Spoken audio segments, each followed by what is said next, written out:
It tells you, so you now need to have safer vehicles. These are the developments that has been. You now go to the next one. The roads. Are our roads really safe? Even for the good driver? Are they not distractive enough? People are selling on the roads. There's so many things. So those are things that you need to put. So even when you are the best, I'm not saying driver should be bad, but don't forget, if you are a commissioner in UK, in United States, you will most likely drive yourself. Now, those who drive us, what's their qualification? School cert, drop out. Standard 6. Standard 6 drop out. Then the university graduates are now driving. Guess what? They are not driving because they want to drive. They are driving because they don't have a job. To do. So the issue of information is an holistic issue. But if you go through what Mr. Patrick is saying, before you drive, the education is simple. It's not many. The book is no more than this size. And they are written with pictures. Right. So that once you go through that book, believe me, the next is to go for your training. Somebody trains you. FRC has gone further, setting national standard that you must go to a driving school. Ordinarily, you don't need a driving school. Your brother can teach you. Anybody can teach you, because when you go to now acquire it, they will test you. I will tell you, when I went to the US, I failed the first driving test. I passed the road test 100%.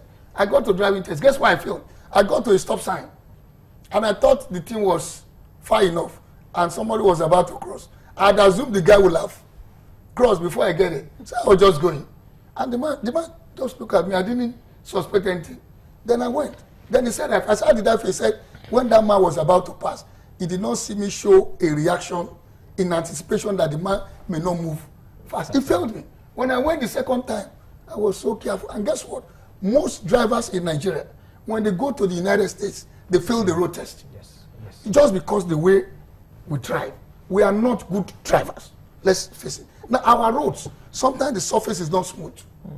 Our roads, where did you see U-turn in the world? People putting U-turn. They say there's a refuge lane. The refuge lane is 1 meter. A car is 2.4 meters. Why is the refuge lane 1 meter? Then when you see the U-turn, when the U-turn is less than 2 meters, the median, you can't turn without get. So if you want to put a U-turn, it should be not less than 4 meters, so that the man can turn to his left side lane. You see right about it. So you have the issue of the roads, the way we design. The designing of our roads is not always the best. But I'm not saying it's that bad. I'm saying that these are things we need to learn. It has improved over. So that's what we did in Lagos. We sat down, we started putting signages, Montessori education, without taking them to the classroom. We started putting the signs. We started the Driver Institute, that if you want to be a professional driver, which can occur anywhere in the world, you must go for an additional recertification every year. So we are reminding you that you are a professional. We move away from that. We now went into the laws, legislation, policies. We created a lot of policies, and we now started turning them to laws. And we reviewed the entire traffic law that was this volume to something out of this book, so that people then, we came on here, we made a lot of information. Now, if anybody who is driving says he's not educated enough to drive, in the first instance, he has no business in driving. And illiterate can drive. Mr. Kwefa, we'll go to Mr. Fabio. Yes. Then we'll come back to you. Something you said about Lagos roads you need to explain compared with the roads out there. Mr. Fabio, is the road safety involved in the new Lagos mobile courts and good driving culture program? Yeah, I'll say yes, 100%. Before now, we have been asking for the judiciary in Lagos State to allow us to have more than one court for mobile courts. And in other states, mobile court move along on the street with us. We're going on patrol, they move along with us. Somebody's arrested there and there he's tried, sentenced. So now in Lagos State, so pleased that the Lagos State government allowed us to have 16 courts now.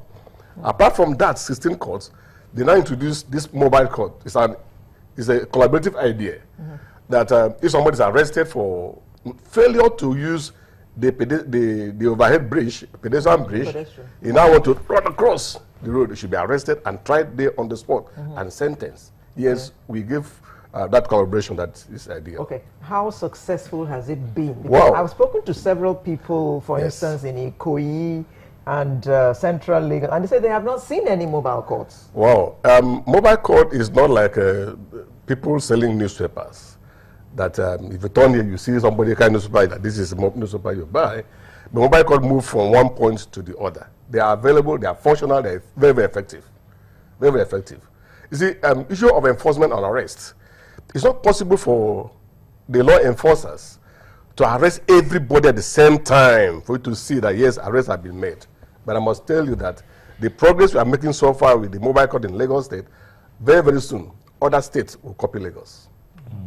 So let me just say, I don't want to talk about Lagos State, but seriously speaking, I'm forced to make it the way you answered it.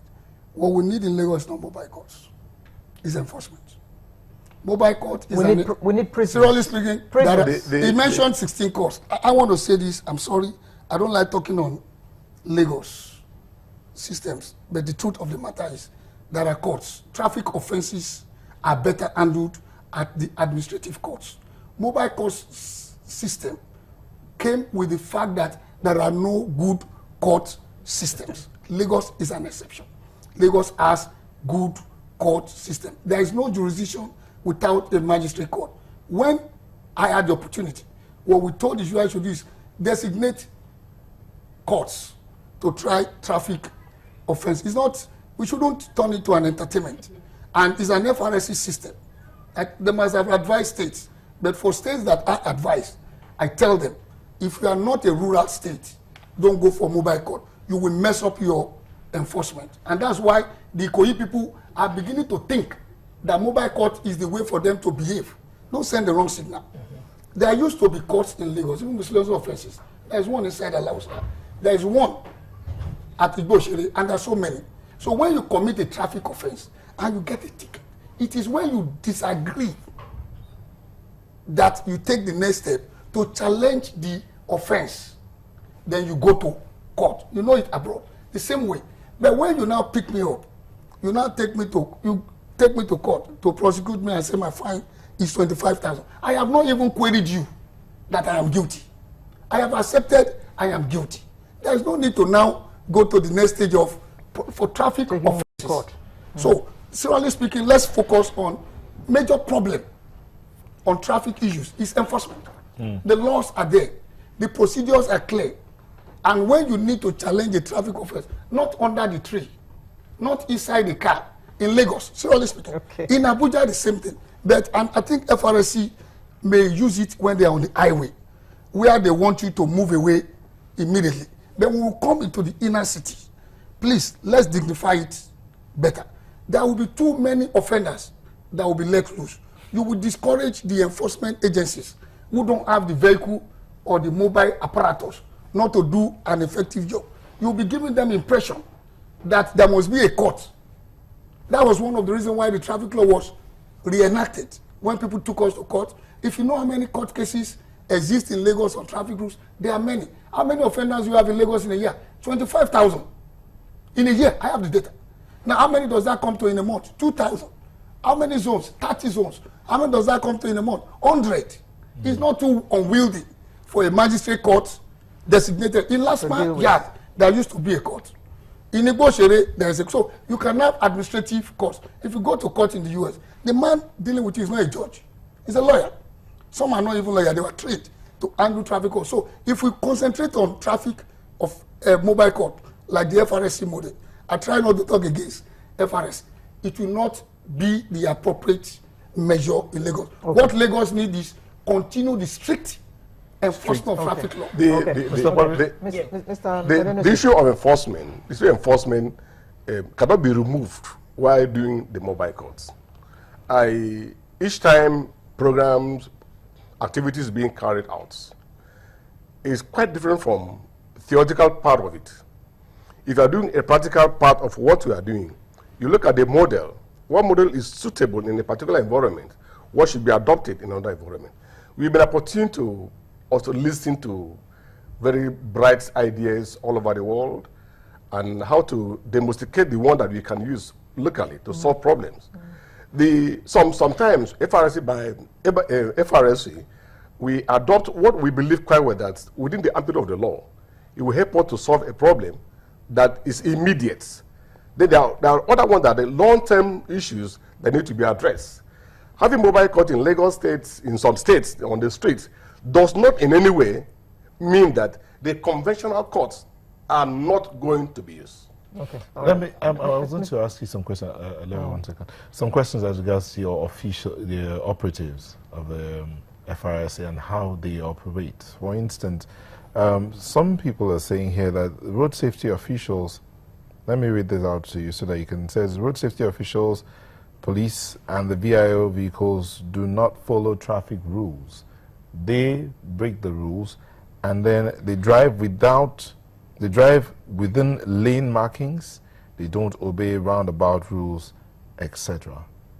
So if the officials who are supposed to be enforcing the rules are not obeying the rules, how would that affect the other road users? I wouldn't be able to speak for the VIOs or the police. Okay, but let me limit to the Federal Road Safety Corps personnel.